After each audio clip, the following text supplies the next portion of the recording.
Hello guys, welcome back to my channel ego classes में आपका स्वागत है। आज हम बात करने जा रहे हैं इंटरनेशनल ट्रेड, अंतर्राष्ट्रीय व्यापार के बारे में। उससे रिलेटेड मैं आपसे एमसीक्यूज डिस्कस करूंगी और आपको जहां तक भी इसके बारे में नॉलेज हो आप मुझे कमेंट करके ज़रूर बताइए। इसके आंसर्स जो भी आपको सही लगते हैं वो आप मुझे बताइए, बाकी मैं आपको एक्सप्लेन करूँगी और सही आंसर आपको बताऊँगी। हम वीडियो स्टार्ट करते हैं उससे पहले अगर आपने अभी तक चैनल को सब्सक्राइब नहीं किया हो तो प्लीज़ सब्सक्राइब कर दें, शेयर और लाइक करना ना भूलें। स्टार्ट करते हैं। पहला क्वेश्चन बोल रहा है कि भारत में नियोजन काल में व्यापार संतुलन की दृष्टि से कौन सा कथन सत्य है, ये बताना है आपको। तो मैं आपको पहले इन्फॉर्मेशन बता दूं कि व्यापार संतुलन के लिए हमारे 2 इयर्स थे जो हमारे अनुकूल थे। एक तो 1972 वाला और एक 1976 का। ये काल हमारे लिए व्यापार संतुलन के लिए एक प्रॉफिट साल रहे थे। ठीक है, तो इसमें ऑप्शन आपको दिख रहा होगा, केवल 2 वर्ष अनुकूल रहा, तो ये इसका आंसर हो गया। अब पूछा है क्वेश्चन में कि किस 2 वर्ष में भारत का व्यापार संतुलन अनुकूल रहा। तो मैंने आपको बता दिया 1972 से 73 और 1976 से 77 का जो टाइम पीरियड था वो हमारे लिए अनुकूल था। थर्ड क्वेश्चन बोल रहा है विगत कुछ वर्षों में भारत के विदेशी व्यापार के संदर्भ में निम्नलिखित में से कौन सा कथन सत्य है। आपको ये बताना है कि विदेशी व्यापार में हमारा इन चारों में से कौन सा कथन सत्य है। ये क्वेश्चन मैं पहले भी डिस्कस कर चुकी हूँ, इसलिए मैं इसमें ज़्यादा टाइम ना देते हुए आपको डायरेक्ट आंसर की ओर लेके चलती हूँ। आपको मैंने पहले बताया था कि विदेशी व्यापार और घरेलू व्यापार में क्या अंतर होता है।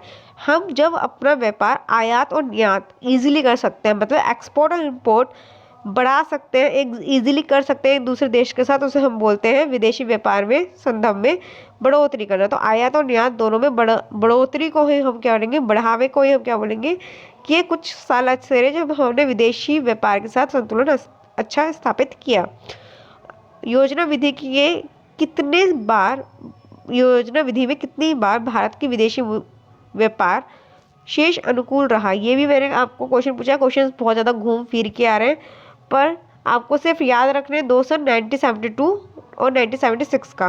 तो ऐसे 2 पीरियड्स थे जब हमने विदेशी व्यापार संतुलन बहुत अच्छा किया, हमने आयात निर्यात बहुत अच्छा किया और हमारे लिए अनुकूल समय रहा था। ठीक है, भारतीय निर्यात को प्रस्तुतित करने के लिए इंडिया ब्रांड इन्वेस्टिंग फंड किस मंत्रालय द्वारा किया गया। हमारे यहाँ जो भी फंड आता है और हमारा एक्सपोर्ट और इंपोर्ट जिसके हेल्प से होता है वो होता है वाणिज्य मंत्रालय द्वारा। ठीक है, वित्त मंत्रालय नहीं होता, बच्चे गलती कर देते हैं, पर कौन सा है, वाणिज्य मंत्रालय। ठीक है, ये ध्यान रखना है आपको।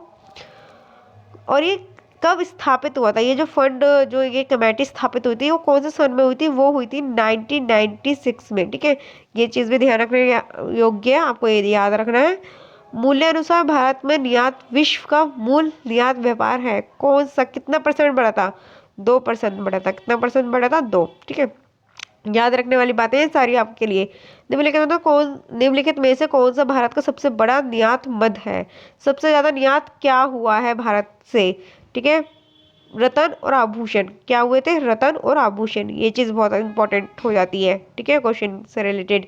हाल में निम्नलिखित में से किस किस अवधि तीव्र वृद्धि हुई है, ये बताना। सबसे ज़्यादा जो तेजी से वृद्धि हुई है वो कौन सा क्षेत्र है इनमें से। कंप्यूटर सॉफ्टवेयर, सोचने की जरूरत नहीं। आज के टाइम पे आप पढ़ ले लिख रहे हैं, बिजनेस हो रहा, कुछ भी हो रहा है, आप इस टाइम आप मुझे सुन पा रहे हैं, ये क्या है, कंप्यूटर सॉफ्टवेयर है। एक सॉफ्टवेयर के हेल्प से आप मुझे सुन पा रहे हैं। ठीक है, तो कंप्यूटर सॉफ्टवेयर की फील्ड ने सबसे ज़्यादा वृद्धि की है। ठीक है, भारत से सर्वाधिक मतलब ज़्यादा मूल्य के रत्न एवं आभूषण का निर्यात किस देश से सबसे ज़्यादा हुआ, तो कौन से देश से होता है, USA। ठीक है, ठीक है, ये चीज़ आपको ध्यान रखनी है और इसकी फुल फॉर्म्स आपको याद रखनी है। इससे रिलेटेड आसपास के जो क्वेश्चंस है वो आपको पढ़ के जाने हैं।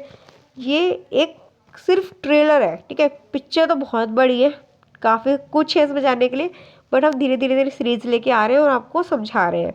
अगर आपको ये वीडियोस पसंद आ रही हो तो प्लीज़ भर भर के कमेंट्स दीजिए, जिससे हमें आपकी मोटिवेशंस पता चले और हम और ज़्यादा मेहनत करें। Thank you for watching.